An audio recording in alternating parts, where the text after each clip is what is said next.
ao vivo. Vamos lá. Boa noite, Orneide. Boa noite, Isaac. Isaac ou Lucas, né?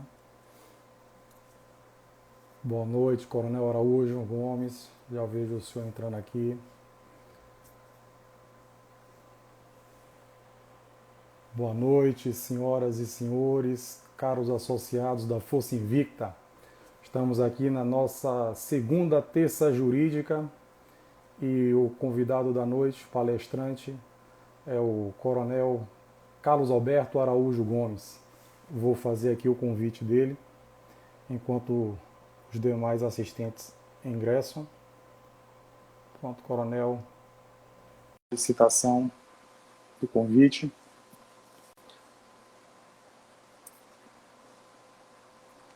Tudo bom? Boa noite, comandante. Uma boa noite, uma boa missão para nós essa Tudo noite tranquilo? gostosa. Sim, com certeza. O senhor me ouve bem aí? Ouço muito bem, está tudo tranquilo, sob controle. Então, viva! Dando mais uma boa noite a todos aqueles que nos vê e nos escutam. É a segunda terça jurídica deste ano, um projeto em continuidade que tivemos o ano passado, por conta dessa pandemia, para mantermos, Coronel, esse contato estreito com os nossos associados. O senhor bem sabe disso, como é que funciona. E, em paralelo, temos aquele outro projeto, estaremos aqui na próxima semana, que já é um projeto um pouco mais amplo, com a FENEM e o Instituto Brasileiro de Segurança Pública, que é o Café Jurídico, né? Que é quinzenalmente separado por uma semana e outra. O palestrante de hoje, vou fazer aqui a leitura do mini currículo do senhor, até porque o currículo do senhor é tão extenso quanto o do Coronel Azor, e demandaríamos, né, algum tempo aqui desse precioso tempo que dispusemos. O palestrante é o Coronel Carlos Alberto Araújo Gomes, como eu já falei, é coronel da reserva da Polícia Militar de Santa Catarina, ex-comandante-geral, esteve no comando daquela corporação até maio do ano passado, até maio de 2020, e também, no mesmo período, exercia a função de presidente do CNCG, Conselho Nacional dos Comandantes Gerais das Polícias Militares e dos Corpos de Bombeiros Militares do Brasil. Foi ex-secretário de Estado da Segurança Pública do Estado de Santa Catarina, é palestrante e, atualmente, desde fevereiro último, exerce a função de secretário de Segurança Pública de Florianópolis, né? Estado de Santa Catarina, por óbvio. Coronel, fazer aqui para poder ficar um pouco descontraído, eu tive a grata satisfação de conhecer o senhor em 2019, tão logo eu ingressei aqui na diretoria jurídica da Força Invicta, no ENEM, em 2019, ali no Centro de Convenções do AMB. Isso. Em seguida, tive também a satisfação de reencontrá-lo numa daquelas comissões, né? Na verdade, uma das salas de comissões, que na verdade era a comissão especial do projeto de lei 1645 de 2009, que resultou na nossa lei do Sistema de Proteção Social, a 13.954. Então, também tivemos a oportunidade de nos encontrarmos ali, mais uma vez, o senhor na função de presidente do Conselho Nacional, né, dos Comandantes Gerais e de Comandante-Geral da Polícia Militar de Santa Catarina. Em dezembro último, fiz o convite, né, para o senhor e tive a grata satisfação de tê-lo aceito de imediato para poder brindar os nossos associados da Força Invicta com os conhecimentos do senhor e sobre um tema que nós, né, eu vi que o senhor tinha escrito, né, e feito uma palestra também sobre esse assunto, por isso que eu escolhi naquela oportunidade. E é um tema atualíssimo, né? É um tema que é atual e para os próximos 10 anos, tanto que, né, segurança pública, desafios nos próximos 10 anos. Eu até brinquei com o nosso mestre e amigo Coronel Azor, que parece que estávamos adivinhando lá em dezembro, quando fizemos essa grade desses temas, toda a sucessão de fatos que ocorreriam, né, ao longo deste ano. Então, sem tomar mais tempo, já feita a apresentação do senhor, eu passo a palavra e, mais uma vez, agradeço a presença nesta noite. Então, em primeiro lugar, dizer que é uma honra e um prazer enorme poder estar participando desse programa tão bacana do Força Invicta. Nós vamos conversar durante praticamente a próxima 1 hora sobre um tema que é um tema interessante, duplamente. Primeiro, um tema interessante porque a segurança pública tem estado na pauta dos principais jornais, dos principais políticos, dos principais atores sociais, de maneira diferenciada. Alguns pela ótica pessoal da própria proteção, outros por uma tentativa de entender o contexto em que nós nos inserimos dentro do país, mas, de um modo geral, a segurança pública é um tema que tem ocupado um lugar relevante na agenda nacional. E, por outro lado, por uma tentativa ousada de discutir isso sob a perspectiva de uma projeção de 10 anos, de entender para onde evolui esse cenário, não só no país, como também no contexto mundial, que nos influencia, e que vem desenhando uma reconstrução do papel, das formas de agir e das expectativas em relação às forças policiais enquanto atores assim importantes na área de segurança pública, né? Então eu vou fazer uma rápida apresentação e depois a gente vai batendo bola, você vai perguntando, tendo que você fica à vontade para ir me transmitindo as perguntas das pessoas. A ideia é fazer realmente um bate-papo, né? Então, para quem chegou agora, eu sou o Coronel Araújo Gomes, né? Eu comandei a Polícia Militar de Santa Catarina durante 3 anos, até maio do ano passado. Tive a oportunidade de participar de um momento histórico bacana nacional como presidente do Conselho Nacional dos Comandantes. Tive a experiência de ser secretário de Segurança do meu estado e, atualmente, eu sou o secretário de Segurança da capital dos catarinenses, que é a famosa Floripa, né? Florianópolis, a capital de Santa Catarina. O tema de hoje, Luma Félix, é segurança pública, desafios para os próximos 10 anos. Eu, por vocação, eu não gosto de começar do zero, eu gosto de começar um pouquinho antes do zero, porque eu acho que algumas reflexões do passado nos ajudam a entender quem nós somos, o que nós estamos fazendo e para onde nós estamos nos direcionando. Então, é sempre bacana relembrar a questão da origem das polícias ocidentais para entender aonde nós, polícias militares, nos situamos nesse... E eu vou até tirar o conceito de polícias militares, eu vou falar de polícias ostensivas, as polícias que vão para a rua, as polícias que patrulham, que fazem o controle do espaço público predominantemente. Então, quando se fala de polícia ocidental, nós temos que lembrar que esse conceito de polícia, como nós entendemos, como nós observamos, ele não é um conceito muito antigo.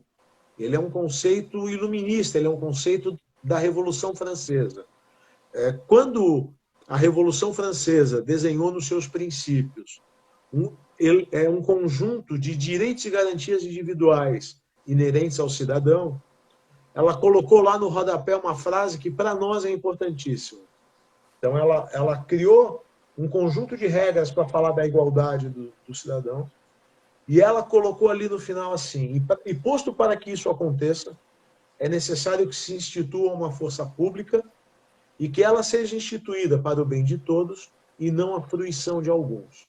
É o primeiro momento da ideia de que uma força policial ou uma força de controle não fosse voltada para a cobrança de impostos, repressão a rebeliões, combater salteadores e proteger o status quo, mas sim como uma força mediadora de conflitos para garantir que os direitos e garantias individuais das pessoas fossem respeitados independente da diferença de força, de status ou de poder entre elas.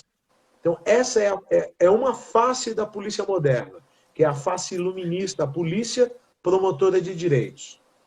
Bom, nem tudo são flores. Há uma outra face.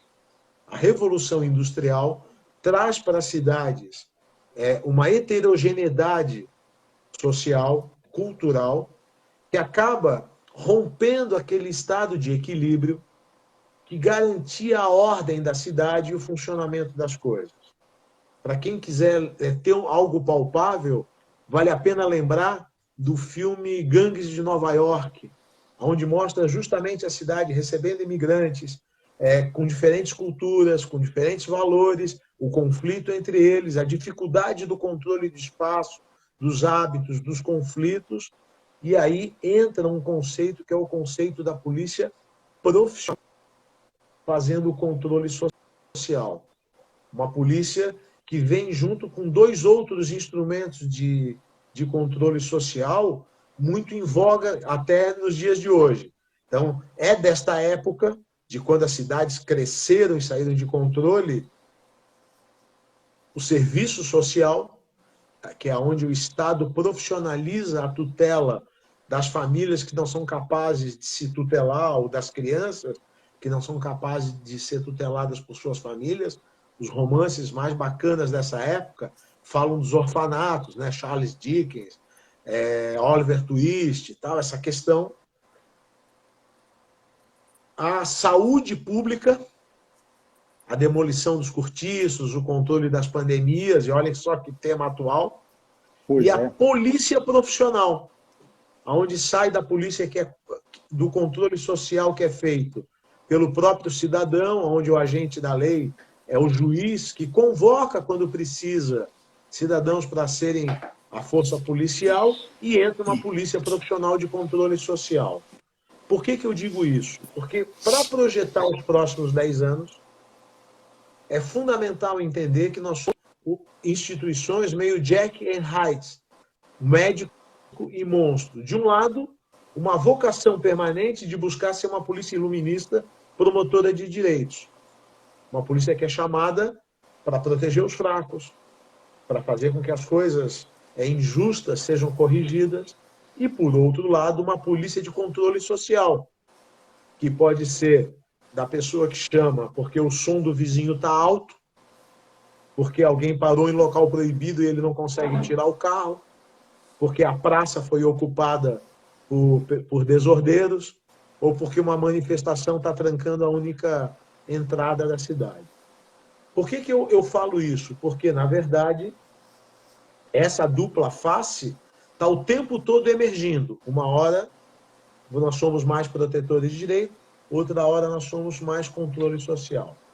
É dessa perspectiva que a gente tem essa discussão da segurança pública. Lembrando que quando a gente fala de segurança pública, desafio para os próximos 10 anos, a gente normalmente está falando da segurança pública como ordem pública.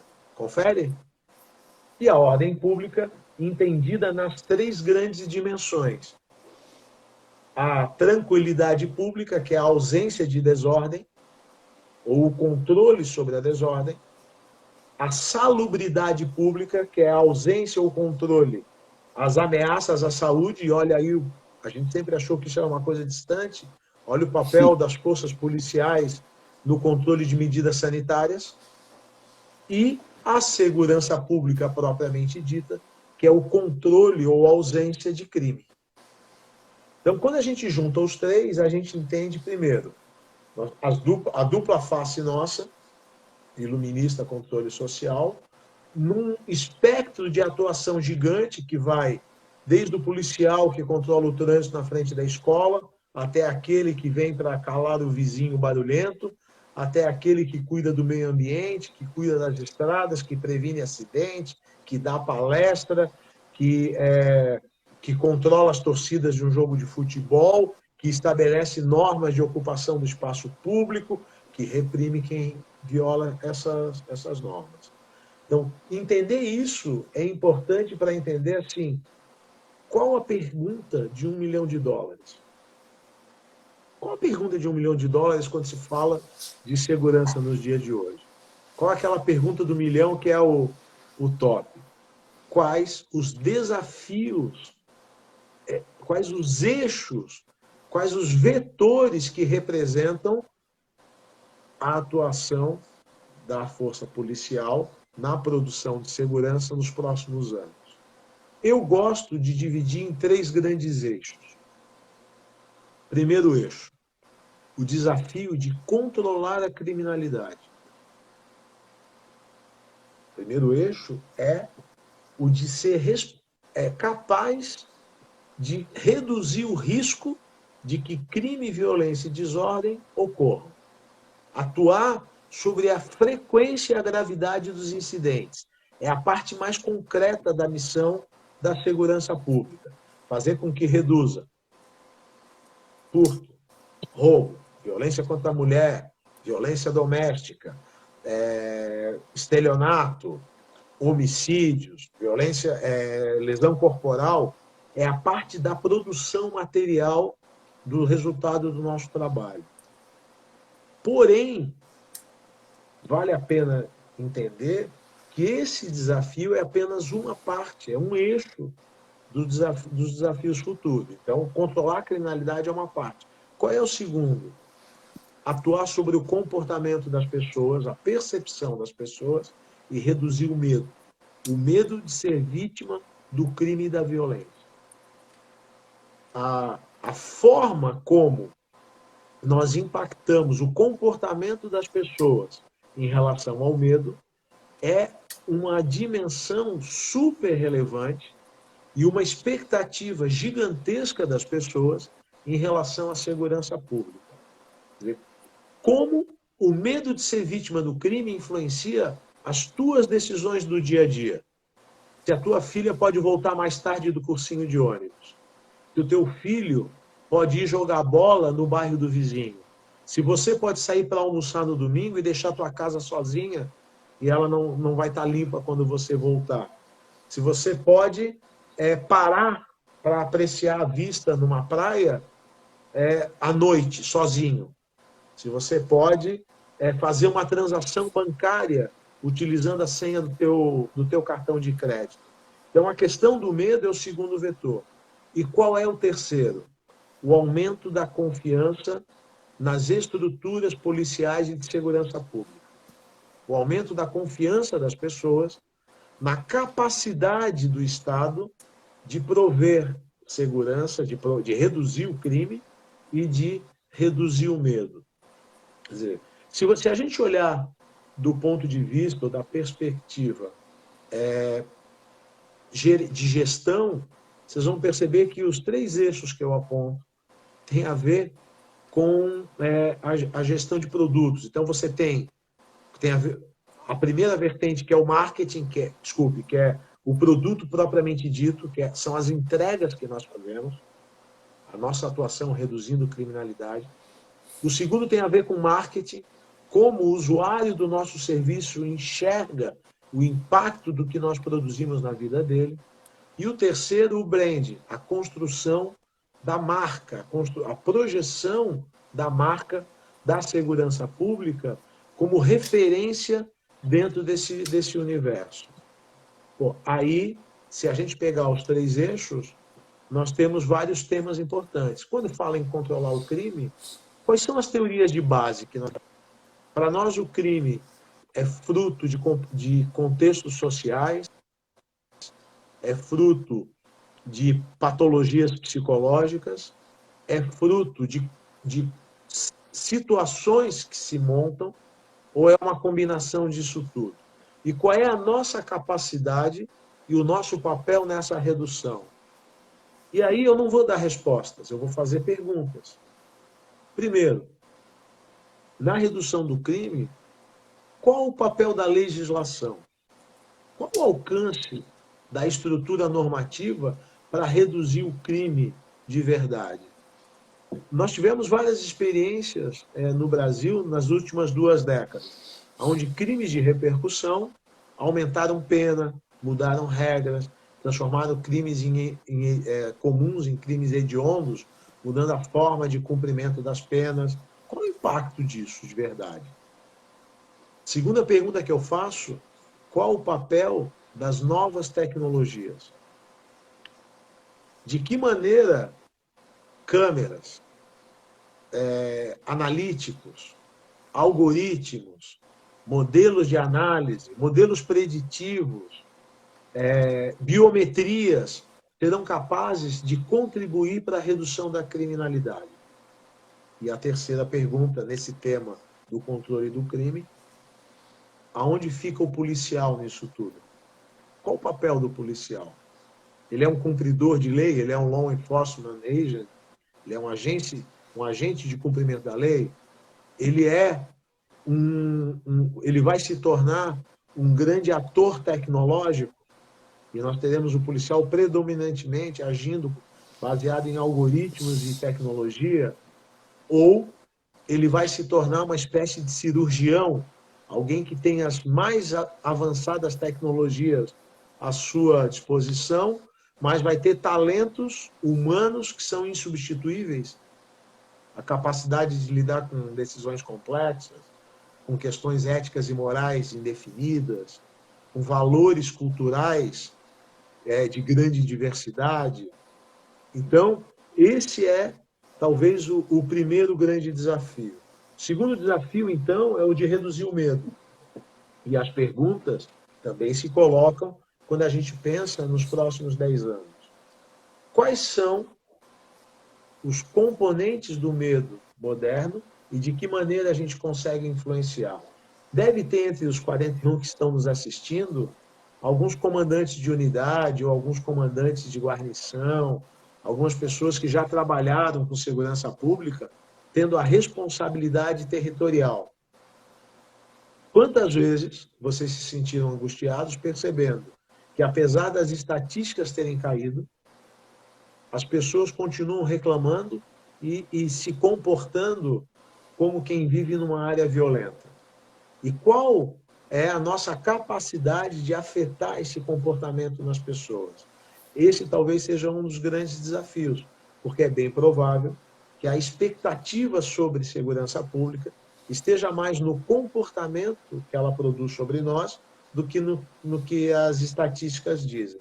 Não adianta os gráficos de homicídio caírem se as pessoas continuarem não saindo de casa à noite achando que podem ser vítimas de homicídio. E, por último, o valor do aumento da confiança. Terceiro desafio, e talvez o mais importante, seja a capacidade de projetar na sociedade a capacidade que nós temos, ou deveríamos ter, de resolver os problemas. De tal forma que as pessoas olhem para as forças policiais e consigam dizer, olha, eu acredito que eles são bem intencionados e capazes de fazer o trabalho deles. E eu sei que se as coisas temporariamente estão ruins, eles são capazes de trazer de volta para o patamar que nós consideramos o desejado e aceitável. Então, eu pontuei algumas questões, né, que eu acho que já dão uma boa discussão, mas eu vou colocar mais duas que eu acho que são bem legais no momento que a gente está vivendo. Primeiro, pensem nisso. Os próximos 10 anos serão marcados por um grande desafio. O desafio de trabalhar uma sociedade cada vez mais cheias de regras, escritas e não escritas, e mais cheias de guardiões dessas regras. Então, de um lado, você tem um patrulhamento ideológico, comportamental, social, que gera regras conflituosas, contrastantes, antagônicas e paradoxais. E, do outro lado, você tem uma sociedade de controle social informal gigantesca, que filma tudo, posta tudo, cobra tudo, repercute tudo, não necessariamente sob um filtro técnico ou sob um filtro legal. Hoje nós entendemos, de uma maneira muito evidente, que nem tudo que é legal é socialmente aceito e nem tudo que é socialmente demandado é legal. E esse é um conflito com o qual as polícias vão ter que lidar nos próximos 10 anos. Isso nos leva para um segundo tema. o paradoxo entre transparência e segurança jurídica. Se vai demandar das forças policiais uma transparência cada vez maior. Que tudo que a polícia faça seja filmado, documentado, gravado, exposto, transmitido, numa tentativa de controle social, mas, ao mesmo tempo, a segurança jurídica da atuação policial é cada vez menor. Mesmo quando o policial atua, muitas vezes, sob o manto da legalidade, ele acaba sendo socialmente cancelado, né? Socialmente condenado, socialmente, às vezes, trucidado, sob uma outra perspectiva, que é a perspectiva da percepção da coletividade. Então, muitas vezes, uma ação que nós sabemos legal é totalmente condenada nas redes sociais, e isso representa um julgamento e uma condenação fora do alcance das leis, mas que tem um impacto sobre a vida dos policiais e das instituições policiais gigantesco. Essa discussão nos coloca alguns apontamentos dos desafios dos próximos 10 anos. Mas talvez a pergunta que eu fecho a minha fala, para a gente começar a discutir, a debater, seja a seguinte: não é o que nós pensamos, o que nós policiais pensamos sobre os desafios dos próximos 10 anos, mas o que o cidadão e a sociedade espera das suas polícias e dos seus policiais para a próxima década. Então, esse é o raciocínio inicial. Eu sei que eu tangenciei vários temas, eu falei um pouco da origem, falei um pouco da segurança pública mais ampla, como ordem pública, eu falei dos 3 grandes desafios: controlar o crime, reduzir o medo, aumentar a confiança, e falei de dois grandes paradoxos: uma sociedade cada vez mais cheia de regras e de controladores de regras, e o paradoxo entre transparência e segurança jurídica. Eu acho que aí a gente tem alguns temas bem bacanas para debater. Muito bom. Eu agora fiquei preocupado. Eu acho que vamos bater o recorde da palestra do Coronel Azul, que foi 1h30, hein? Estamos aqui agora com 43, 45, 46, já batemos 47, até 50 online, comandante. 50 online, então muita gente aqui prestando atenção, gostando da palestra do senhor. Eu gostaria, antes de fazer aqui alguns questionamentos, algumas perguntas aqui que eu separei, e também colacionei algumas aqui, por isso que eu estava aqui, às vezes, a letra é miúda, eu estava aqui me aproximando para poder tentar ver algumas perguntas de quem nos acompanha. Então, vou fazer aqui uns agradecimentos, né, por estarem nos acompanhando aqui nesta noite de terça-feira. Foi movido justamente para terça-feira, para não concorrermos quando começar o Campeonato Brasileiro, né? Era quarta, só que quarta, quinta-feira tem sempre jogos do Brasileirão. Não é muito bom concorrer com os jogos do Brasileirão, tem torcedores de todos os times aí. Então, gostaria de agradecer aqui, em primeiro lugar, vou agradecendo aqui pelos militares que eu vi aqui presente, né? Coronel Adelso Guimarães de Oliveira, foi corregedor-chefe da PMBA, foi meu corregedor-chefe, hoje integra lá o nosso Instituto Brasileiro de Segurança Pública.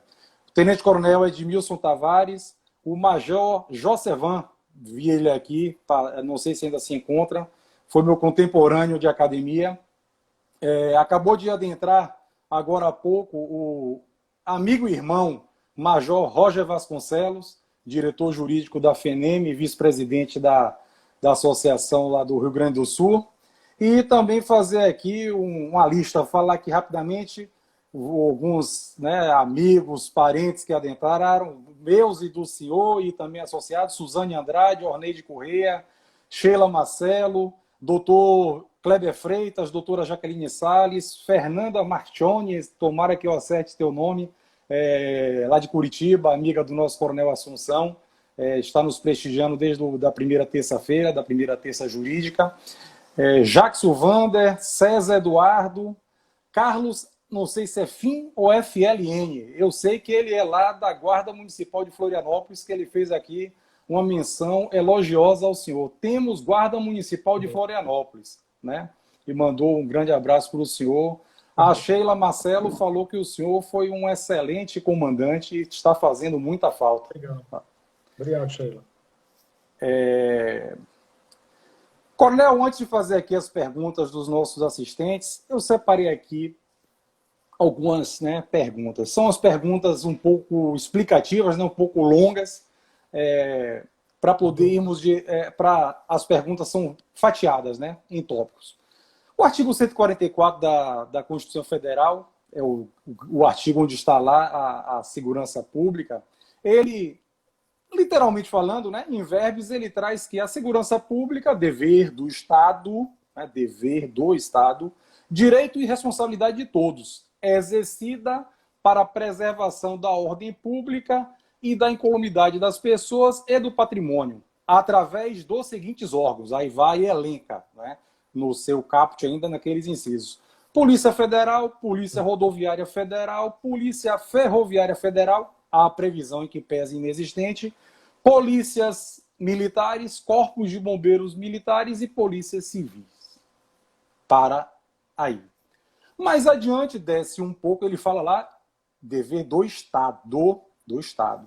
Mais um pouco ele desce no parágrafo 8º e diz que prevê que os municípios poderão constituir guardas municipais, só que as guardas municipais não estão no caput, nos órgãos lá elencados nos seus incisos, dizendo que poderão constituir guardas municipais destinadas à proteção de seus bens dos municípios, serviços e instalações dos municípios, conforme dispuser a lei.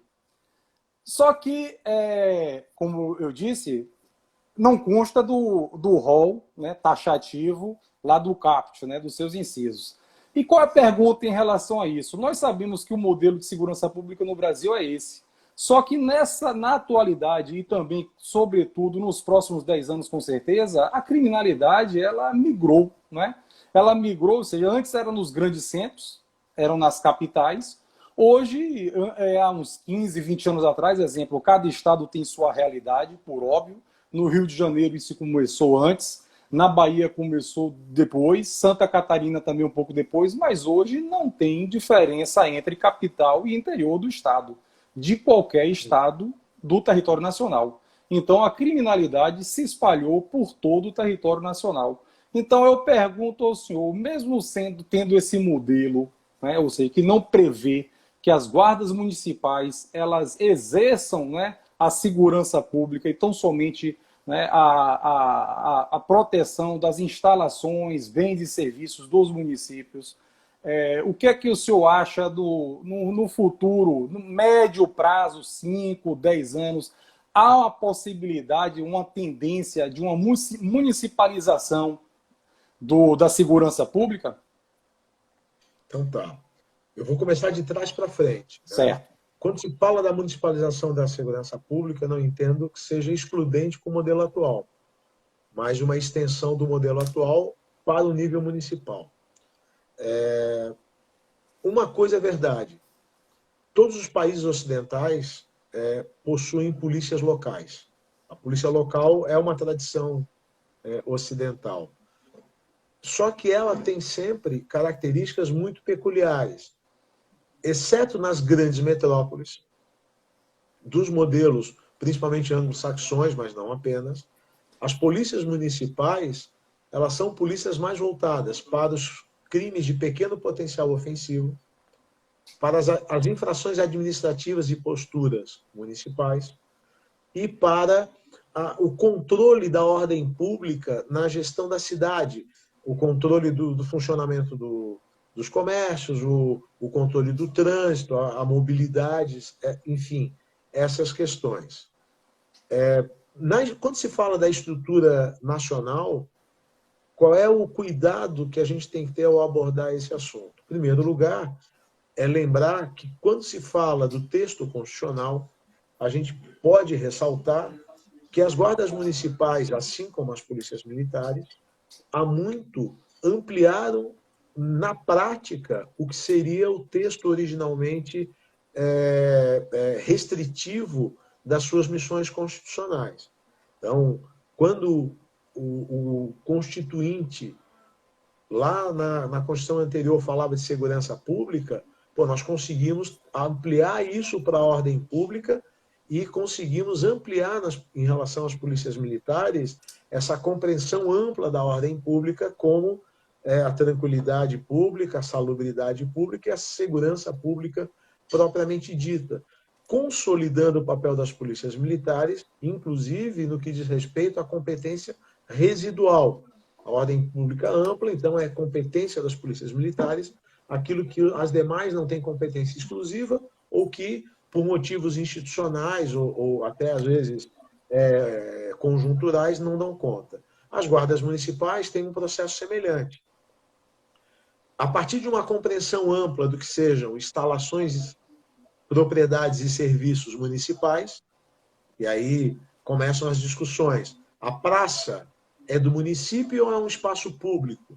Então, ele é um local de atuação da Polícia de Ordem Pública, que é a Polícia Militar, ou da instituição municipal de proteção aos bens públicos, que é a Guarda Municipal. Então, a partir da ampliação deste conceito no teatro de operações, ela conquistou, através do Estatuto das Guardas Municipais, um amparo jurídico, que vem sendo, inclusive, questionado, mas ainda não foi derrubado, de que, sim, a atuação dela no espaço público é legítima e ela acaba atuando em diferentes dimensões nesse sentido.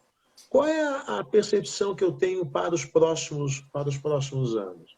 É que uma grande conquista da segurança pública brasileira, que foi o SUSP, deve, aos poucos, acomodar, ordenar, hierarquizar e promover a integração dos vários níveis e atores da segurança pública. Então, se tem algo que, agora eu saio do campo filosófico da primeira parte e entro mais no campo assim, prático, que deve ser um norte para os próximos 10 anos, é a consolidação do SUSP, do Sistema Único de Segurança Pública. Lembrando que nós já temos mais de 30 anos de SUS, que é o seu equivalente na saúde, e ele ainda está em consolidação.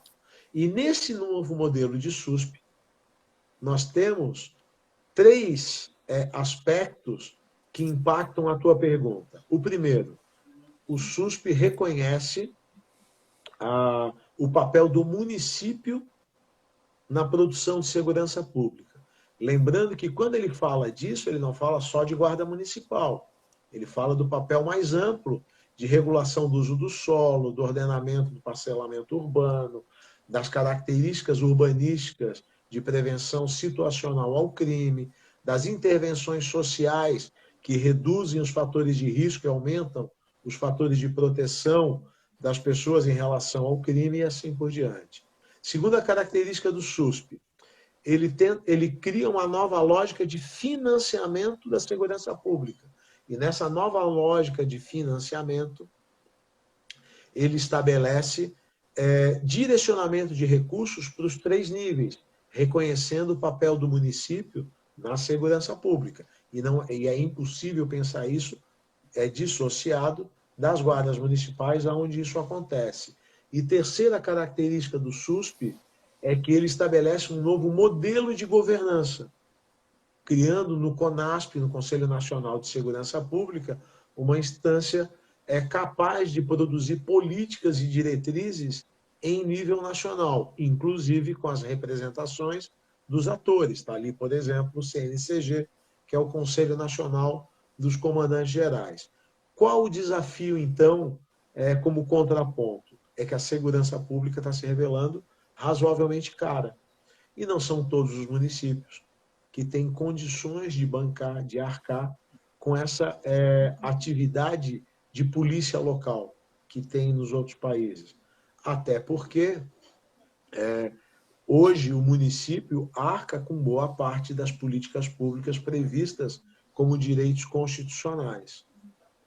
Resumindo, eu vejo que as guardas municipais têm um papel importante na construção do modelo de segurança pública nos próximos 10 anos e que precisam agora calibrar esse papel para que ele respeite a hierarquia sucessiva dos níveis de segurança, para que utilize um modelo conceitual e operacional que converse melhor com as capacidades do município de atuar sobre as causas da criminalidade e que encontrem um modelo de polícia de proximidade baseado em participação social, baseado em mediação de conflito e de facilitador, de vetor de políticas públicas de redução da criminalidade não policiais e que, dentro desse contexto, se transforme num ator importante, como já é hoje.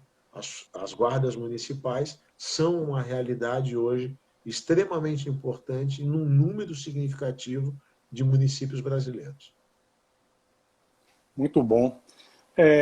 Coronel, é justamente isso. Eu vou aqui falar dessa forma, porque não temos só associados aqui presentes, para que todos aqui entendam. Falar de segurança pública, falar de saúde, falar de educação é sempre um tema complexo, né?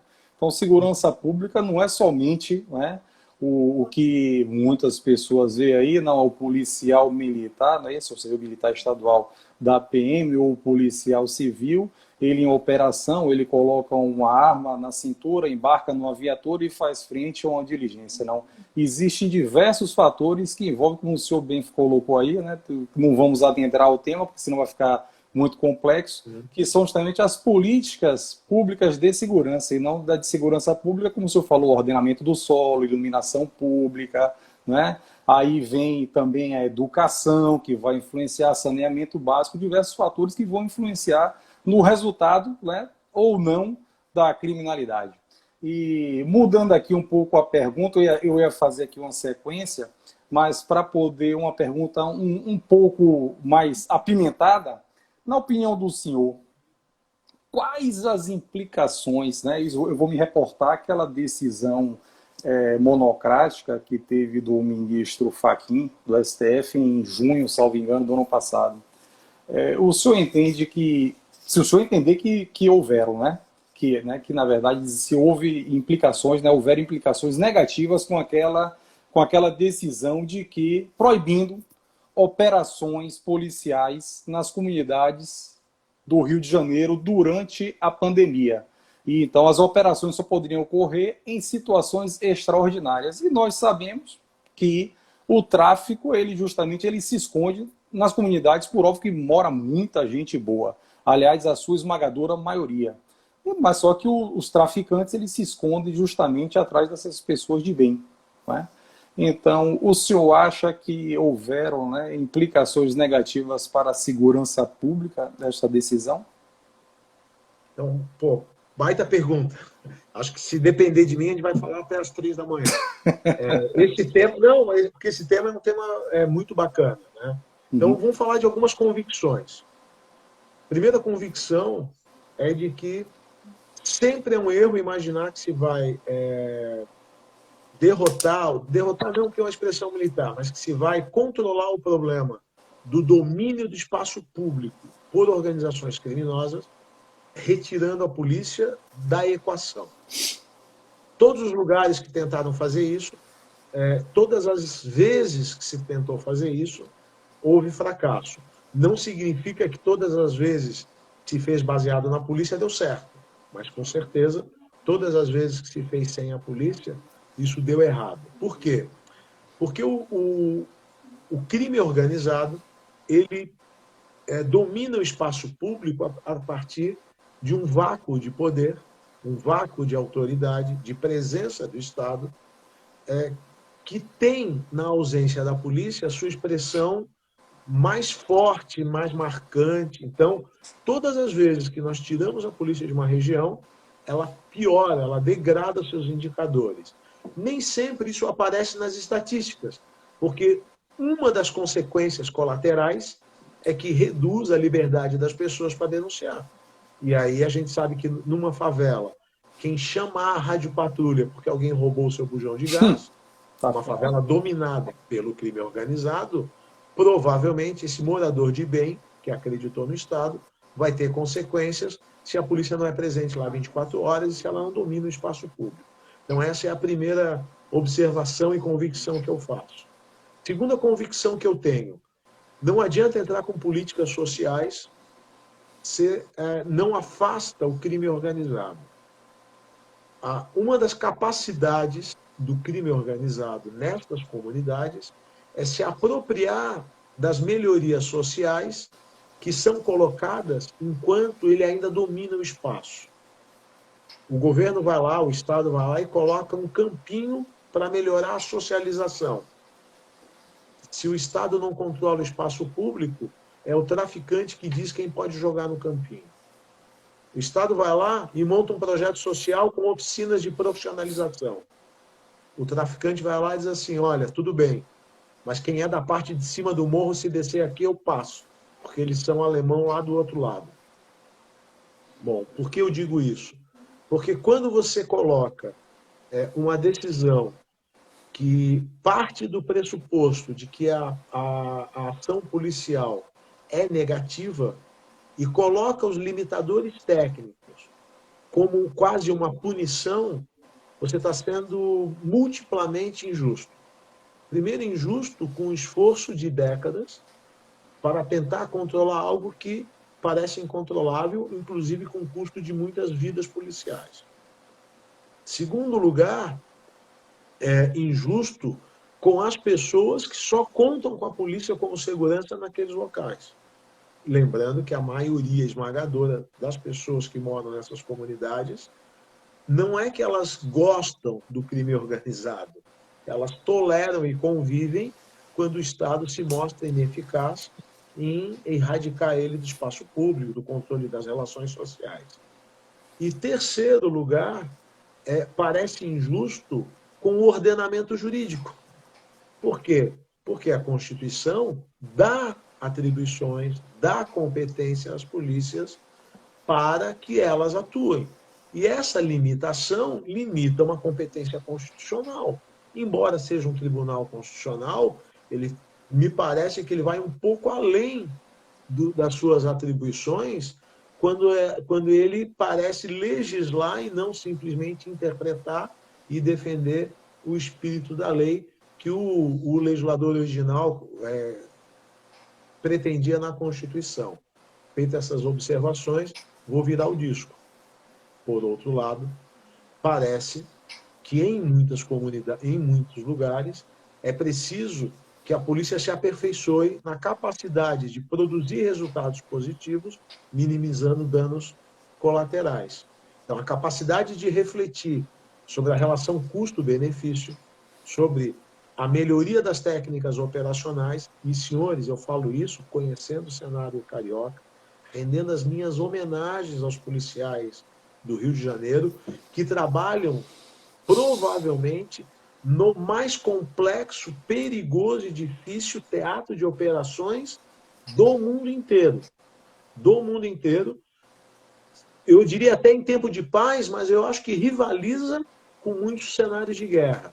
Mas, infelizmente, é preciso desenvolver a capacidade de operar nesse cenário, evitando danos colaterais. A gente não pode naturalizar a morte de crianças, a morte de pessoas inocentes nessas operações, mesmo acreditando nos policiais cariocas que a grande maioria dessas mortes são provocadas pelos traficantes ou pelos criminosos ou coisa parecida. Mas a gente tem que ter uma forma de dominar o teatro de operações para isso não acontecer. Então, o que eu penso dessa decisão? Acho que ela vai um pouco além do que seria o demandado na ação inicial. Acho que tem um efeito danoso, porque dá uma falsa sensação que a ausência policial reduz a criminalidade, mas é uma sensação falsa. A gente sabe que a médio e longo prazo isso vira um desastre absoluto, mas também serve de chamamento para que as forças policiais melhorem a qualidade operacional das suas intervenções nesse cenário. Muito bom, comandante. Eu vou aqui render aqui umas homenagens. Primeiro dizer aqui que o nosso amigo Major Roger Vasconcelos disse aqui que é sempre uma aula assistir, né, o senhor falando. Mas, amigo Roger, foi justamente por isso que eu convidei o comandante Araújo, né? Foram escolhidos a dedo todos aqueles que passaram por aqui, essas terças jurídicas, né? Então, não poderia ser diferente. E ele acrescentou que o senhor foi o comandante dos comandantes. Também gostaria aqui de agradecer, acabou de adentrar nossa live aqui, o nosso deputado federal da nossa bancada militar, o capitão Derrite, né? Minha boa noite, meus cumprimentos. Na semana passada, com o Coronel Azul, veio a policial Kátia Sastre, e hoje temos aqui a honra de ter a presença do deputado federal, capitão Derrite. Deixa eu aproveitar, vou fazer uma observação. Pois não. Eu tive a oportunidade de testemunhar a força, a organização e a importância da frente parlamentar, da bancada da segurança pública no Congresso, durante diversas lides, entre elas o sistema de proteção social. Sim. Sou um fã de vários parlamentares, né? Eu sou assim, apoiador de todos, admirador de muitos e fã de alguns poucos. Capitão Derrite é um cara para quem eu tiro o chapéu, né? Esse modernão aí, né? Baita de um policial de rota, com uma história operacional extraordinária, levou essa pegada lá para o Congresso e é um defensor dos policiais, não só militares, dos operadores de segurança pública, absolutamente extraordinário. Absolutamente. Sem ser desrespeitosos com os parlamentares do meu estado, porque eu tenho um grande carinho, um grande respeito e apreço, eu trocaria meu título de eleitor para votar no Derrite 10 vezes se ele pedisse. Porque esse Steve é um cara absolutamente extraordinário. Óbvio que há outros, né? Rendo minha homenagem ao saudoso senador Olímpio, e Sim. não me cansarei de homenageá-lo. A Kátia, que é um exemplo de policial, o Augusto, o Tadeu, tal, mas até porque a minha vida profissional, cara, começou com um estágio como aspirante na rota. E desde então eu sou um grande admirador do 1º Batalhão de Choque. Só que assim, uma coisa é ser quinto homem, né, Derrite? Anotador, como eu fui. Outra coisa é você comandar um pelotão de rota por anos a fio. E aí, pô, eu tiro o meu chapéu, tá? Obrigado por me prestigiar. Me sinto altamente honrado por estares aí, Derrite, por todos que estão aqui, mas eu quero aproveitar para fazer essa minha homenagem, tá bom? Vamos continuar. Ele responde aqui que a recíproca é verdadeira e diz que uma vez rota, sempre rota. Coronel, aproveito e torno minhas as vossas palavras, até porque eu também tive a oportunidade de acompanhar o trabalho do deputado capitão Derrite e toda a bancada militar, já ali naquela reta final, os últimos 4 meses, eu cheguei justamente já na parte que já estava tudo, né, mais tranquilo, mais pacificado, mas ainda acompanhei a leitura do relatório na comissão especial, a aprovação ali, tentaram modificar alguma coisa, mas não funcionou, e depois a aprovação com o nosso saudoso, hoje agora já saudoso, senador Major Olímpio, que também rendo sempre minhas homenagens, que finalizou tudo lá no Senado Federal. Vamos para mais uma pergunta aqui, Coronel. Nós sabemos que o atual modelo, né, de segurança pública, no atual modelo, cabe a nós, né, polícias militares, policiamento ostensivo, preventivo, a princípio, por vezes repressivo. E cabe à Polícia Federal, eu digo lá no modelo do CAPT, Polícia Federal, e às polícias civis, não nos esquecendo das outras atribuições que a Polícia Federal tem, mas vamos nos ater aqui à função de polícia judiciária, investigação. E da mesma forma, mas os crimes que a Polícia Federal investiga são aqueles crimes, né, outros que não são esses nossos, mais do cotidiano. E nós sabemos que os índices de elucidação dos mais variados crimes, eles estão com um percentual bastante baixo. Melhoraram a partir do momento, por coincidência, né, não foi, quando em alguns estados, algumas polícias militares passaram a efetuar a lavratura do termo circunstanciado de ocorrência, que é justamente aquelas ocorrências dos crimes de menor potencial ofensivo, e retirando, desafogando da polícia judiciária aqueles crimes, né, que sobrecarregavam, que são aqueles mais volumosos, como se diz, são dos pequenos desvios que vão os grandes desvios, são dos pequenos delitos que se chega aos grandes delitos, e que, por isso, não permitia que a Polícia Judiciária, e ainda não permite em alguns estados, que a Polícia Judiciária se debruce com mais afinco naqueles crimes mais graves. Fora a questão, não vou aqui detalhar, porque teremos mais 3 encontros aqui, um deles com o grande amigo, companheiro do senhor, pelo tempo que o senhor esteve no comando da corporação e na presidência do Conselho Nacional de Comandantes Gerais, o Coronel Martínez, né? Então ele vai aqui abordar justamente sobre esse tema do termo, a lavratura do termo circunstanciado de ocorrência pelas polícias militares. Também vamos ter aqui um amigo nosso, um procurador da República, que também vai comentar sobre o assunto. E vamos ter também uma promotora de justiça. Então, não vou me ater muito em detalhamento. Mas eu pergunto ao senhor, nesse momento que nós nos encontramos de pandemia, né, onde se emprega o distanciamento social, vários decretos baixados por estados, municípios, né, e onde os órgãos de fiscalização ele nem sempre dão conta, a Polícia Militar vem exercendo muito essa fiscalização, e, por vezes, acaba, né, nós temos visto aí, né, todos aqui acompanham por algumas imagens, isso acaba em alguma desinteligência, porque, normalmente, quem está ali, né, vamos dizer, descumprindo aqueles decretos estaduais e municipais, são pessoas de bem, trabalhando, trabalhadores, ou até mesmo aquelas pessoas praticando, né, sua atividade física, ou que não seja passeando, exercendo o seu direito constitucional do direito de ir e vir que nós temos e que não pode ser cesseado, né, assim abruptamente dessa forma. Também não vou entrar nesse departamento. Mas os estados em que se adota a lavratura do termo circunstanciado de ocorrência pelas polícias militares, nós notamos, percebemos que essas desinteligências, em que pese ainda ocorrer, mas em número menor, não são tantas.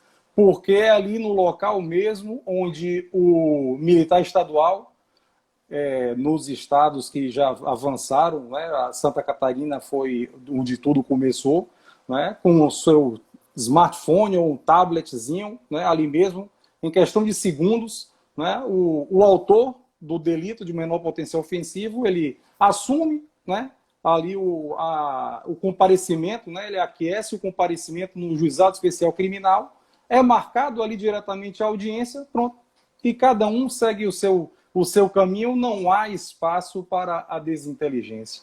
Em outros estados que não são tão avançados, no talonáriozinho, formulário, mas da mesma forma, de uma forma rápida. E naqueles que não são, tem que se fazer a condução à delegacia, não preso, porque não cabe prisão nesse caso, a não ser que se negue a comparecer a essa audiência no juizado especial criminal.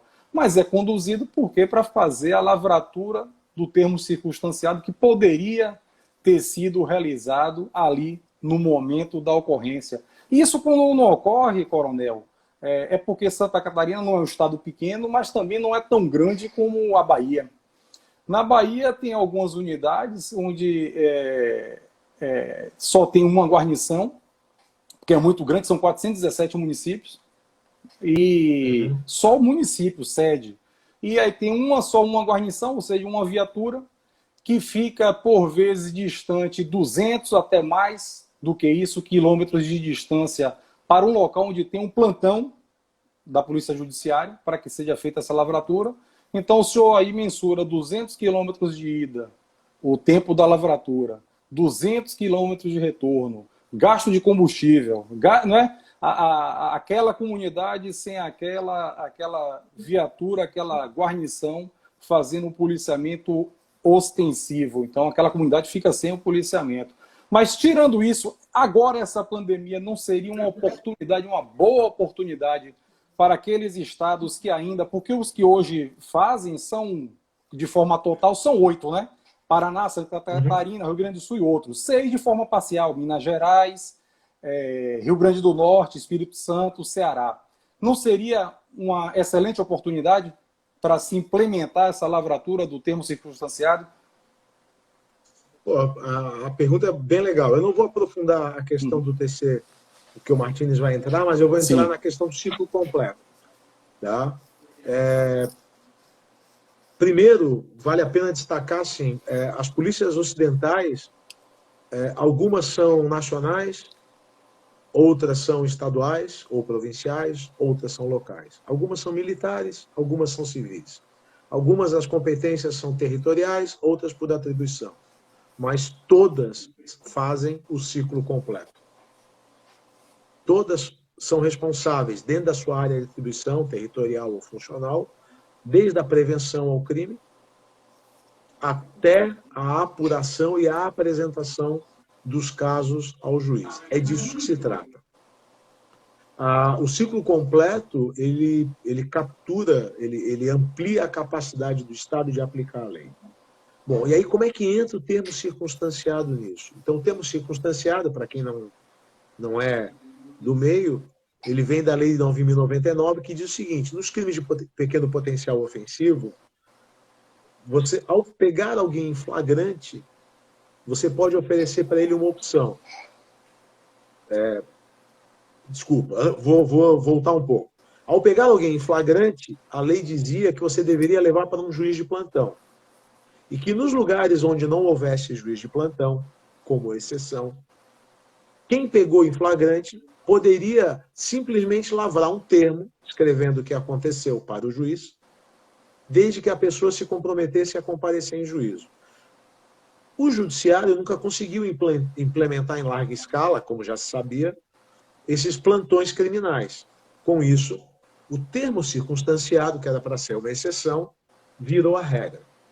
No primeiro momento, ele foi apropriado pela lógica de polícia judiciária. Você tinha que levar para a delegacia e, ao invés de fazer o flagrante, fazer igualzinho, só que chamava de termo circunstanciado. E todo o constrangimento, todo o uso da força, toda a logística de uma prisão continuava acontecendo. Bom, então o termo circunstanciado, como passo inicial até para você ter uma polícia mais efetiva na rua, ele acabou fazendo 3 coisas importantes. Primeiro, ele respeita o direito do cidadão. Porque o cidadão que é pego em flagrante cometendo um crime de menor potencial ofensivo, ele tem o direito de não ser conduzido à delegacia. Ele tem o direito de não ser obrigado a entrar na viatura. Ele tem o direito de não ser algemado por segurança para poder entrar na viatura. Então, eu sempre digo assim, imagina a cena de alguém em perturbação do trabalho cego alheio, fazendo barulho em casa, que chega a viatura, num estado onde a polícia militar não faz o termo circunstanciado, e a polícia diz assim, olha, eu tenho que te levar para a delegacia. E o cara vai para o meio da rua, levanta os braços e diz assim, eu não vou, eu invoco a Lei 9.099, eu assumo o compromisso de comparecer em juízo.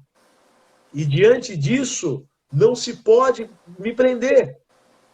Que o policial que está na minha frente lavre um termo para o juiz, como a lei diz, porque eu me recuso a entrar na viatura. Então, primeiro, protege o direito do cidadão. Segundo, empodera o policial na ponta, porque ele deixa de ser só um condutor e passa a ser um aplicador da lei. E faz aquilo que se espera de uma polícia, que é resolver o conflito no momento e no lugar onde ele está acontecendo. Aliás, David Bale, que é um dos grandes pensadores de polícia, diz o seguinte, a polícia de rua, não interessa se é militar ou civil, dependendo do país, a polícia de rua é a maior expressão da democracia, porque ela é o Estado no local do conflito, no momento do conflito, com as pessoas envolvidas e o poder do Estado para dar uma solução, mesmo com o uso da força, se necessário. Então, a capacidade de resolver ali torna a polícia mais democrática. E, por último, uma razão logística. Não faz sentido. Imaginem a cena. Uma briga generalizada, ninguém machucado gravemente, a guarnição chega. Ou melhor ainda, som alto. Uma festa de aniversário com som alto, o vizinho chamou. A guarnição chegou, todo mundo embriagado. Chama o dono da festa, o dono da festa se apresenta e diz que não vai baixar o som, ou que até que vai baixar, e é caso de termo circunstanciado.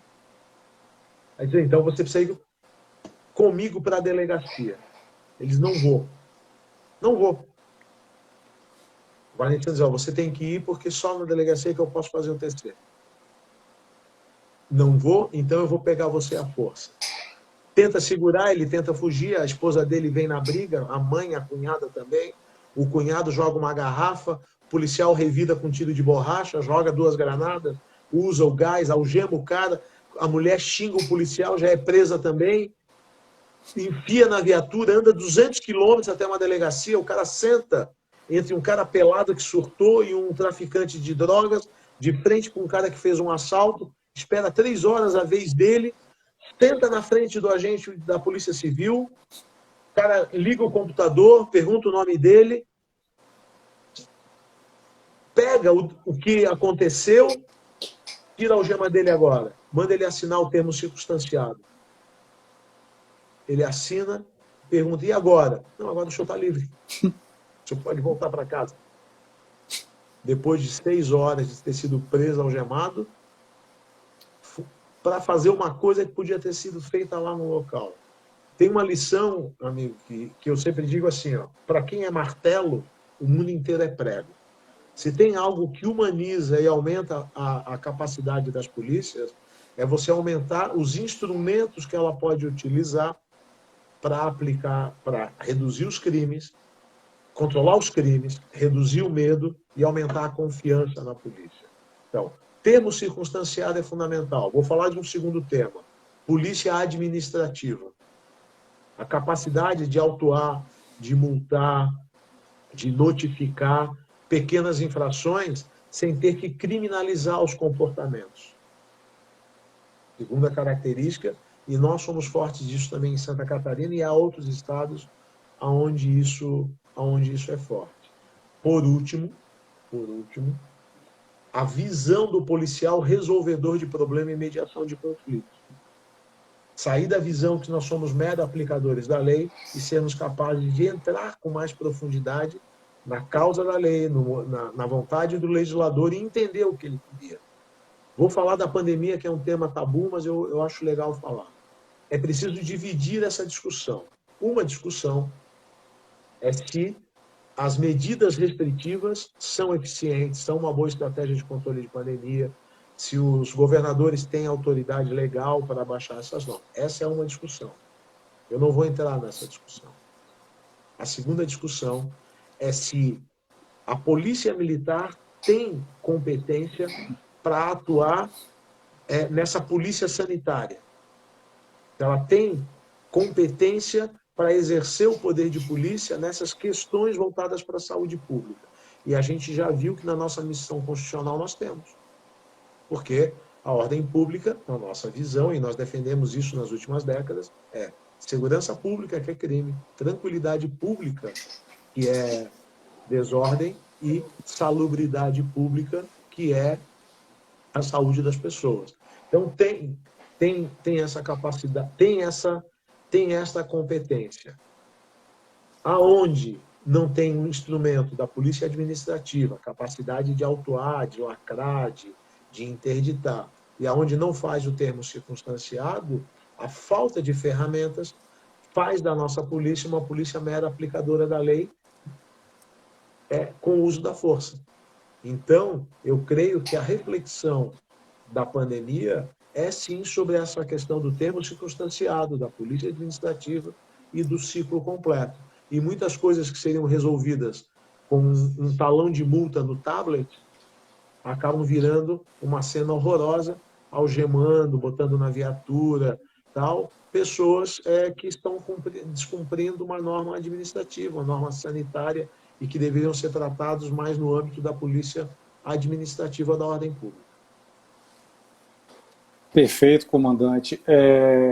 Como eu digo, né? A pandemia ela veio para acelerar algumas mudanças de hábitos, né? Que, na verdade, já vinham ocorrendo em relação ao trabalho remoto, ao trabalho presencial. Né? Vamos ver aí muitos, né, imóveis desocupados, muitas empresas diminuindo os seus espaços e escritórios porque adotaram mais o home office.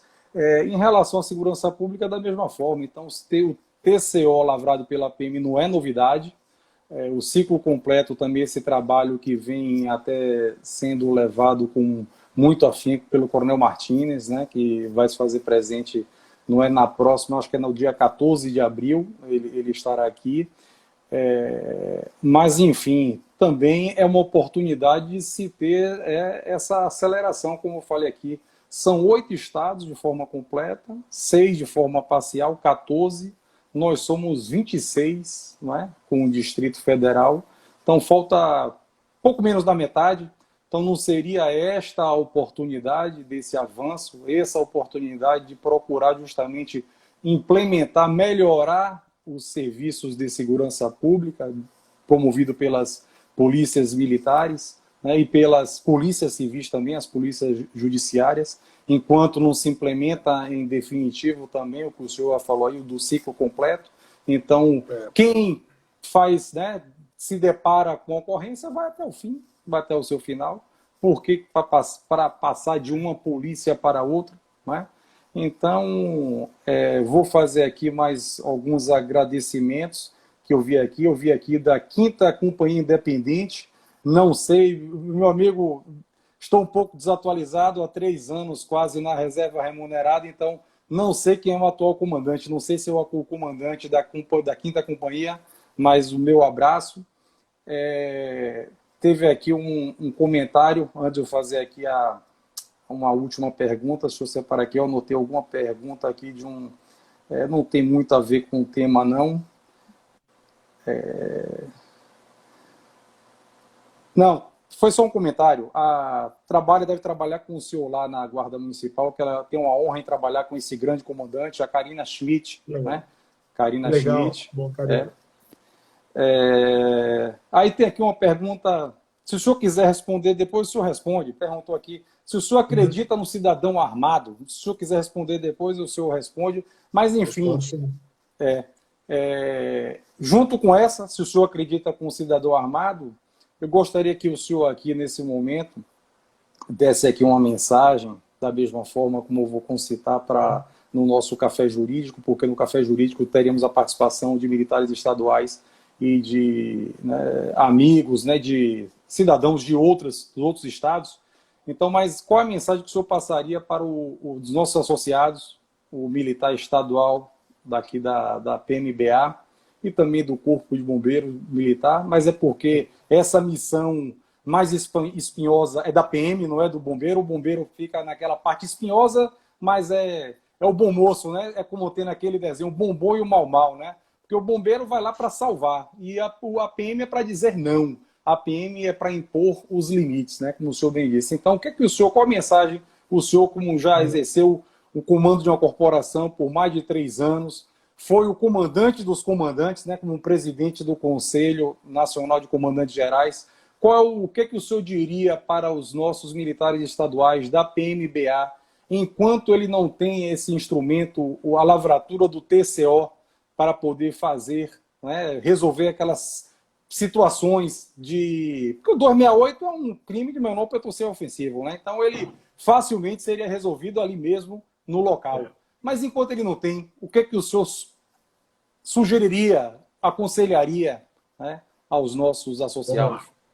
Eu vou aproveitar, eu acho que é a nossa última intervenção, né? O nosso horário está fechando, mas eu dei uma passada enquanto você falava em algumas perguntas, e eu vou abordar de uma forma bem sucinta algumas delas, até para não parecer que está fugindo de alguns temas, porque eu acho que alguns temas têm que ser tocados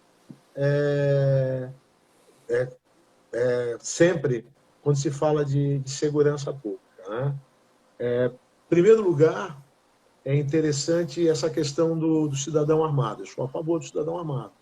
Eu acredito que há dois vetores nessa discussão. Primeiro, um pragmático. O cidadão armado se defende melhor numa situação de segurança pública, numa situação de criminalidade, de ameaça? Na maioria dos casos, sim. Na maioria dos casos, sim. Desde que ele seja treinado, desde que a seleção seja bem feita, desde que as regras sejam claras, eu creio que, principalmente em residência, em comércio, em lugares onde ele possa ser alertado da ameaça, às vezes a arma de fogo pode representar pragmaticamente um meio de defesa. A segunda vertente é a filosófica.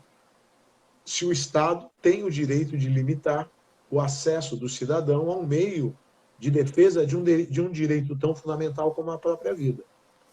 Então, eu também acredito que não, que o Estado não tem esse direito. Eu acredito que o direito de proteção à própria vida leva ao direito do cidadão de possuir uma arma, claro, que dentro de determinadas regras, que não o tornem uma ameaça para o resto da sociedade.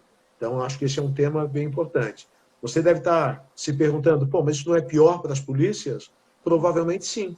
Então, provavelmente nos dará mais trabalho, porque haverá mais armas nas ruas, será mais fácil que os criminosos tenham armas, e a gente vai ter que aprender a lidar com essa nova complexidade para garantir uma segurança melhor para o cidadão e garantir que ele exerça o seu direito de autodefesa na plenitude.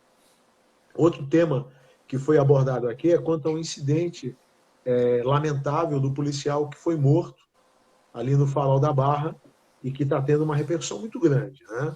E eu acredito, em primeiro lugar, como comandante que passou por várias funções operacionais, que sempre é precipitado falar desses assuntos antes de ter todas as informações. Então, primeiro é preciso entender o que provocou aquilo, se foi uma ação deliberada, se foi um surto psicótico, se foi em decorrência de alguma questão medicamentosa, se foi um posicionamento ideológico, ainda não está claro, isso não está claro ainda. Segundo lugar, é preciso entender o que realmente aconteceu, né? O que aquilo representava de verdade. E, por último, é preciso lembrar que a missão da equipe de intervenção é sempre uma missão difícil. Eu operei em várias crises com reféns e é sempre muito, muito complicado avaliar à distância a tomada de decisão nesses cenários. Precisa ser avaliado como qualquer crise complexa que termina com a morte de alguém. Mas é preciso lembrar que dos dois lados havia policiais, dos dois lados havia policiais que merecem o nosso respeito e que em algum momento foram levados contingencialmente a uma situação extrema. Então, se eu pudesse resumir a minha posição em relação ao incidente, é de um respeito profundo por todos os envolvidos. Seja o menino que morreu, e para mim os policiais são sempre meninos, né? Desde que eu fui para a reserva, perdi o cabelo e o pouco que me sobrou foram deixados brancos por 36 anos de serviço, a maior parte deles na rua, né? Sejam os meninos que tiveram que atender esse incidente, e eu não tenho a menor dúvida que em nenhum momento nós só fomos treinados para atender um incidente dessa natureza envolvendo um colega policial fardado, e eu imagino os bloqueios, as dúvidas, os dilemas que cada policial daquele enfrentou, porque nós policiais sabemos que nós somos uma fraternidade e ter que chegar a esse extremo, com certeza faz deles merecedores de respeito pelo momento que eles viveram. Tá? Tem algumas perguntas de Santa Catarina, eu não sou mais o comandante, então eu não sei mais sobre os concursos, né? Mas o que eu posso dizer é que Santa Catarina, com muito orgulho, quebrou alguns paradigmas.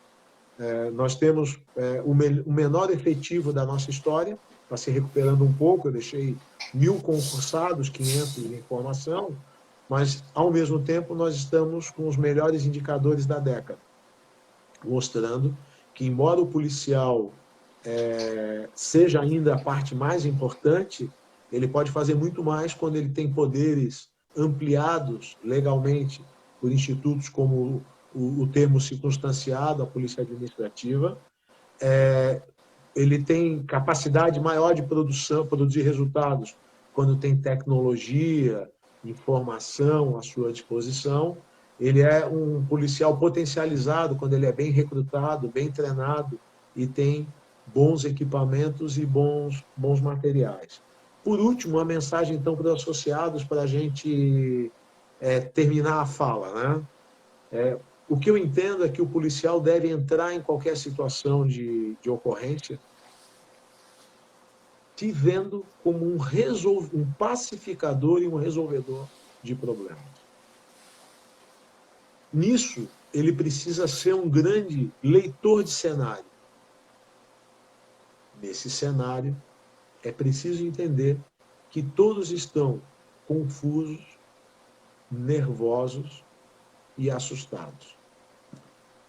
A capacidade de gerenciar pacificamente os conflitos e as infrações neste cenário é que vai revelar os melhores policiais e as melhores polícias.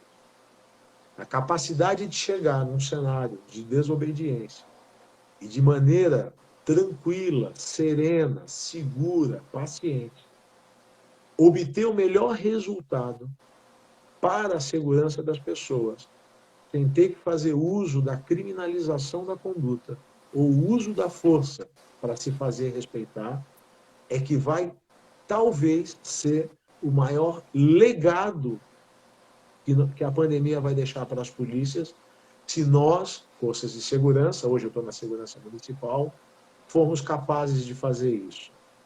Podem ter certeza, toda crise é uma oportunidade. E essa crise é uma baita de uma oportunidade, quase que eu falo um palavrão, né? Uma baita de uma oportunidade para as polícias saírem dela melhor do que entraram. Mais instrumentalizadas, mais respeitadas, mais legítimas do que entraram. E pode ter certeza de que é isso que as pessoas esperam da gente, se é que eu posso compartilhar a minha experiência. Quando as pessoas veem um policial chegando num local de conflito, é preciso que a reação delas seja suspirar aliviadas, olhar e dizer assim, ó, caramba, chegou quem vai resolver o problema.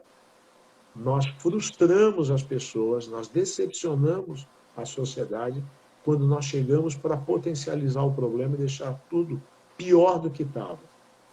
E nós fazemos isso utilizando as armas que nós temos, a lei. O treinamento na gestão de conflitos, a capacidade de dominar a liderança situacional de um teatro de operações tenso e complexo, a capacidade de mediar soluções e saídas sem o uso da força. É claro que o uso da força não é proibido e não é um pecado. Ele faz parte do nosso trabalho e nós devemos nos orgulhar quando usamos a força de maneira necessária, proporcional, justa e oportuna. E, mesmo independente do resultado, o uso da força é parte do nosso trabalho. Mas é mais motivo de orgulho quando a gente consegue resolver situações complexas sem precisar usar. Se for necessário mudar o treinamento para essa situação especial, acho que passou da hora da gente fazer as adaptações. Se for necessário a gente lutar junto aos legisladores por mais ferramentas para a gente não precisar chegar a criminalizar e usar a força, vamos brigar. Se for necessário novos equipamentos, vamos comprar. Mas se a gente sair disso, capaz de lidar com essas situações complexas, tem cenas que decepcionem a população, eu acho que a missão vai estar bem cumprida. Lembrando que faz parte. Muitas vezes nosso trabalho não vai agradar a todos, né? Eu aprendi com um cabo velho, quando eu cheguei no meu batalhão, ele dizia assim, comandante, todo mundo é amigo da polícia até o primeiro não. Até o primeiro não pode. Né? Você é cheio de amigos na polícia, até o primeiro não dá. Faz parte. Mas se a gente conseguir resolver sem ter que chegar nesse ponto, eu acho que vai ser uma grande construção. Tá bom? Excelente, coronel. Tem aqui, eu acho que é Irene ou Alberto, não sei, Sintra, dizendo que Porto União está acompanhando aqui, né? Está acompanhando que o senhor. Que legal, que orgulho. Chuva de palmas aqui, comandante, chuva de palmas. Estamos aqui agora acima, quase 40 online, 35, 36, 1 hora e 25 minutos. vamos chegar, né, até as considerações finais aqui, 1h30, vamos igualar o nosso mestre, Coronel Azul, né? Não, 1h31, só para eu poder pegar no pé dele depois. Então, tá jóia. Agradecer aqui, eu vi aqui mais um contemporâneo meu, tenente-coronel do Bombeiro, Augusto Nobre, minha continência, meu contemporâneo.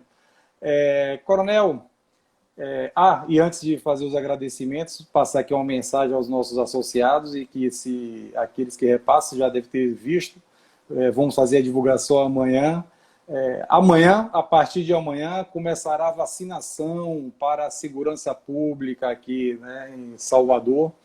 Começa a vacinar de forma escalonada, começando com uns acima de 50 anos de idade acima, mas todos serão vacinados, todos, da ativa, né? Todos da ativa serão vacinados. Eu vou ter que esperar na fila, comandante. Nós da reserva, nós temos que... Faz parte, né? Faz parte, com certeza. Mas vamos aguardar, vai chegar a nossa vez, com certeza. Comandante, um abraço aqui, o tenente-coronel também, Marcelo Brum, assistente militar aqui da nossa Câmara de Vereadores, meu amigo de infância, praticamente, de adolescência, né? Fizemos o 2º grau juntos. Ele foi o responsável pelo meu ingresso na corporação. Forte abraço, Coronel Marcelo Brum. Que legal. Coronel, eu só tenho a agradecer, né?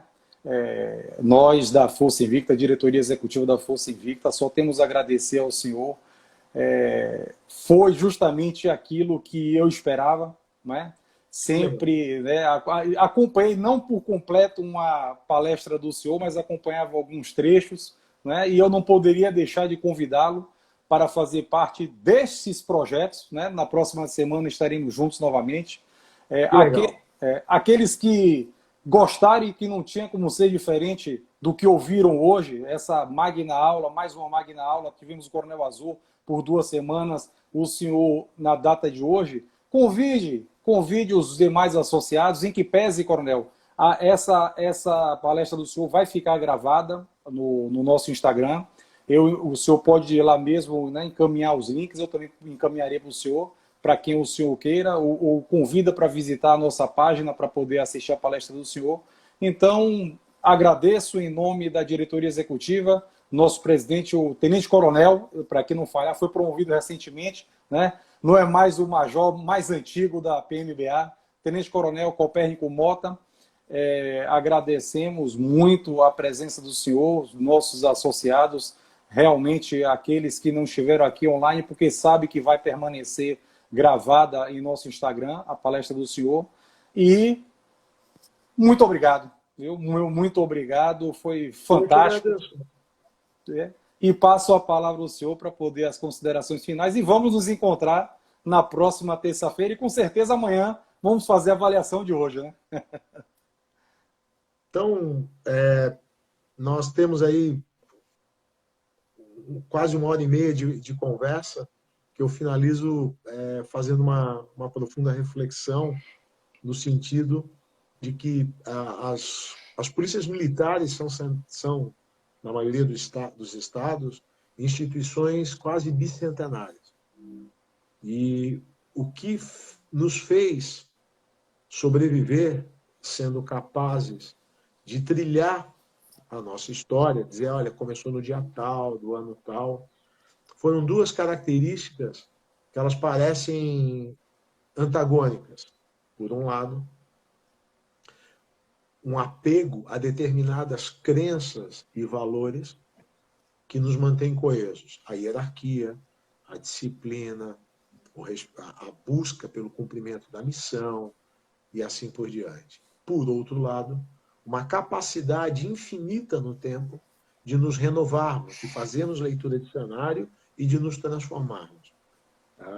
É impossível a gente não perceber a diferença entre uma radiopatrulha atual, com seus tablets, fuzis, com a sua missão de polícia comunitária, mesclando com o combate a criminosos fortemente armados, com os primeiros corpos de segurança que patrulhavam só com cacetete e fuzil as ruas da cidade à noite. Essa capacidade de nos transformarmos é que vai determinar o que nós seremos na próxima década. poucas coisas poderão fazer mais mal às polícias do que a incapacidade delas de se olharem no espelho, se enxergarem como realmente são e terem a coragem de buscar o caminho que tenha convergência com o que a sociedade precisa, com o que a sociedade quer e ela espera da gente. E eu não tenho a menor dúvida que a sociedade espera polícias de Estado e não de governos, que a sociedade espera polícias capazes de controlar a criminalidade, controlar a violência e controlar a desordem, tornando os campos e as cidades lugares bons de se viver, que elas sejam capazes de reduzir o medo e permitir que as pessoas vivam em plena liberdade, sem conter o exercício da sua cidadania pelo temor, pelo que quer que seja, e que elas sejam capazes de confiar na instituição, que olhem o policial e enxerguem nele a representação de valores nas quais ela acredita e que ela deseja ver instalados na sociedade. Qual é a má notícia? A má notícia é que não vai vir ninguém de fora para fazer isso. A má notícia é que ninguém sabe a fórmula e não tem como contratar uma consultoria ou um CEO iluminado que seja capaz de fazer isso. Quem vai fazer isso somos nós. Somos nós. Alguns ainda na ativa, alguns no operacional, outros na reserva, outros nas funções de gestão estratégica. Somos nós, policiais, que teremos que ser capazes de escutar a sociedade, de construir imaginar um novo modelo, transformar ele numa coisa viável e fazer as ações necessárias para que isso aconteça. Algumas coisas são bem palpáveis, ciclo completo, termo circunstanciado, tecnologia, polícia administrativa e assim por diante. Outras são sutis, a capacidade de preservar os valores de respeito à vida, respeito à lei, hierarquia, disciplina, são coisas intangíveis. As duas têm o mesmo peso e têm a mesma importância. Então, eu desejo que eu tenha conseguido compartilhar com vocês um pouco da minha experiência, um pouco das minhas leituras e muito da minha paixão pelas polícias militares e pelo papel que nós temos. E que a gente se encontre em breve, né? Próxima semana terça-feira. Sim. Na próxima terça-feira. No Café Jurídico. Próximo encontro para continuar esse papo. Tá, Café Jurídico, na próxima terça-feira com vocês. Até a próxima missão, se Deus quiser. Tá bom? Força e honra. Comandante, um presente aqui para o senhor, né? Emerson Pulga, né? Ele diz aqui, e antes eu digo 1 hora e 33 minutos, tá? 1 hora e 33 minutos. O senhor bateu o Coronel Azul. Não sou policial, sou cidadão, que me orgulho e dou valor à PM. Parabéns pelo serviço que vocês prestam ao povo. Então fica aí um presente aí. É para você. Sim, para nós. Mais uma vez, o meu muito obrigado pelos associados que estiveram presentes nesta noite, associados da Força Invicta. Também muito obrigado às senhoras e senhores que abrilhantaram também acompanhando essa magna aula, né, essa palestra que foi uma magna aula do comandante coronel Carlos Alberto Araújo Gomes. Né? Coronel, uma boa noite para o senhor, uma boa noite a todos, Deus abençoe a todos e vamos nos encontrar na próxima terça-feira às 19h45, já lá pelo Café Jurídico, e que convidamos todos que estão presentes hoje também, porque em que pese o tema ser o mesmo, mas sempre tem algo novo. Uma boa noite. Boa noite a todos.